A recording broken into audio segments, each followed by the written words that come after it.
যদি আপনার বয়স 25 থেকে 40 বছর বয়সের মধ্যে হয়ে থাকে, তাহলে এই ভিডিওটি শুধু আপনার জন্য। প্রিয় ভাইয়েরা, জীবনে চলার পথে অনেক বন্ধু বান্ধবের সাথে আপনার সম্পর্ক হবে, অনেক মানুষের সাথে আপনার সম্পর্ক হবে, নতুন সম্পর্ক হবে। কিন্তু হঠাৎ আস্তে আস্তে আপনার এই বয়স বাড়ার সাথে সাথে এই সম্পর্কগুলো একটা সময় আস্তে আস্তে হারিয়ে যাবে। যদি আপনার অর্থ, ধন সম্পদ ভালো থাকে, তাহলে তারা তো থাকবে, বরং তাদের সাথে আরও অনেকেই যোগ হবে। এটা বলার উদ্দেশ্য হচ্ছে,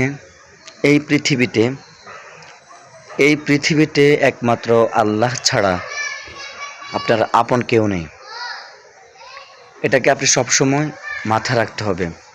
যদি আপনি সুখে থাকতে চান, যদি আপনার ডিপ্রেশন মুক্ত থাকতে চান, টেনশন মুক্ত থাকতে চান, তবে একটা কথা মাথা রাখতে হবে, মা বাবা, স্ত্রী, ছেলে সন্তান, আল্লাহ রাব্বুল আলামিন আপনাকে দায়িত্ব দিয়েছে তাদের সেবা করা, মা বাবার সেবা করা, মা বাবার দায়িত্ব পালন করা, স্ত্রীর হক আদায় করা, ছেলে সন্তানের হক আদায় করা, এটা আপনার দায়িত্ব। কিন্তু তাই বলে তাদের থেকে আশা করা যাবে না। তাদেরকে আপনার সামর্থ্য অনুযায়ী তাদের হক আদায় করার চেষ্টা করবেন, মা বাবার খেদমত করার জন্য অত্যন্ত চেষ্টা করবেন, অবশ্য করতে হবে, ঠিক আছে? কিন্তু এটাকে মনে রাখতে হবে যে এই পৃথিবীতে আল্লাহ ছাড়া আমার আর আপন কেউ নেই।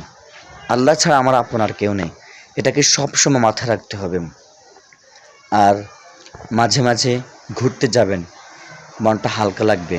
তবে তার চেয়ে সবচেয়ে বড় বিষয় হচ্ছে, আপনি এই সময়ের মধ্যে আপনি নিজেকে গড়ে তুলতে হবে। যেমন, যদি আপনার অর্থ, ধন সম্পদের সমস্যা হয়ে থাকে, তাহলে একটা চাকরি করেন, ভালো একটা চাকরিতে জব করেন, অথবা যে কোনো একটা কাজ করেন। কাজ করে কিছু টাকা পয়সা সঞ্চয় করবেন। সঞ্চয় করার পর আপনি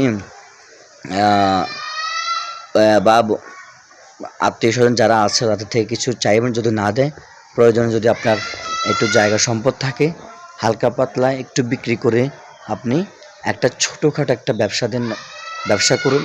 ইনশাআল্লাহ আস্তে আস্তে ক্রমান্বয়ে কিছু টাকা খরচ করুন, সংসারের জন্য কিছু টাকা সঞ্চয় রাখুন, ঠিক আছে?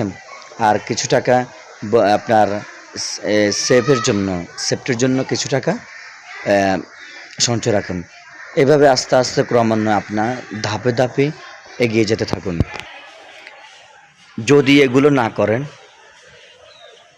তাহলে একটা সময় দেখবেন আপনাকে খুব আফসোস করতে হবে। কারণ আমরা তো অনেকে দেখেছি, জেনেছি, অনেকে জানে যে ছেলে সন্তান বিয়ে করার পরে মা বাবার খোঁজ নেয় না। অনেক মা বাবাকে বৃদ্ধাশ্রমে যেতে বাধ্য হয় ছেলে সন্তানের কারণে, ঠিক আছে? আরেকটা কথা সবসময় মাথায় রাখবেন, আপনার যেহেতু ধন সম্পদ আছে, কখনোই এই ধন সম্পদ আপনি জীবিত থাকা অবস্থায় আপনার ছেলে সন্তানকে ভাগ করে দিবেন না। যদি আপনি আপনার ছেলে সন্তানকে এই জায়গার সম্পত্তিগুলো ভাগ করে দেন, তাহলে আপনার হাতে কিছুই থাকে না। অর্থাৎ আপনি এখন একা হয়ে গেছেন, আপনার হাত থেকে সম্পত্তি সব চলে গিয়েছে।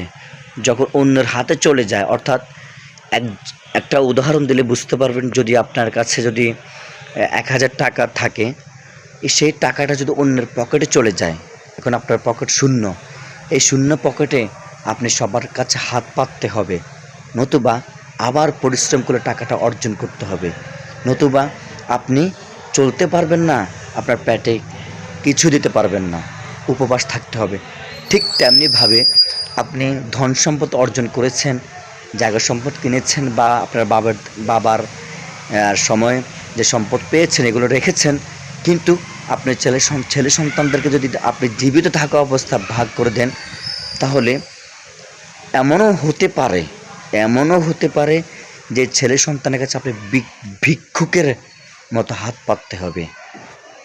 আর এমনও হতে পারে ভিক্ষুকের মতো হাত পাতবেন, কিন্তু একদিন দিবে, দুদিন দিবে, একটা সময় আপনি যতটা চান ততটা দিবে না। ঠিক আছে? আর এমনও হতে পারে আপনার খোঁজ খবরও নেবে না। এরকম অনেক হাজার ঘটনা আমাদের বাংলাদেশে, সারা পৃথিবীতে হচ্ছে। এগুলো থেকে শিক্ষা গ্রহণ করতে হবে।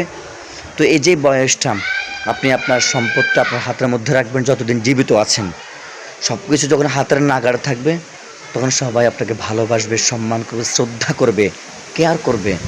যখন আপনার হাত থেকে সব কিছু চলে যাবে, তখন দেখবেন সবাই আপনাকে মূল্যায়ন করবে না, এমনিভাবে মূল্যায়ন করবে না, অর্থাৎ আপনাকে তারা কিছুই মনে করবে না, বরং আপনাকে বোঝা মনে করবে।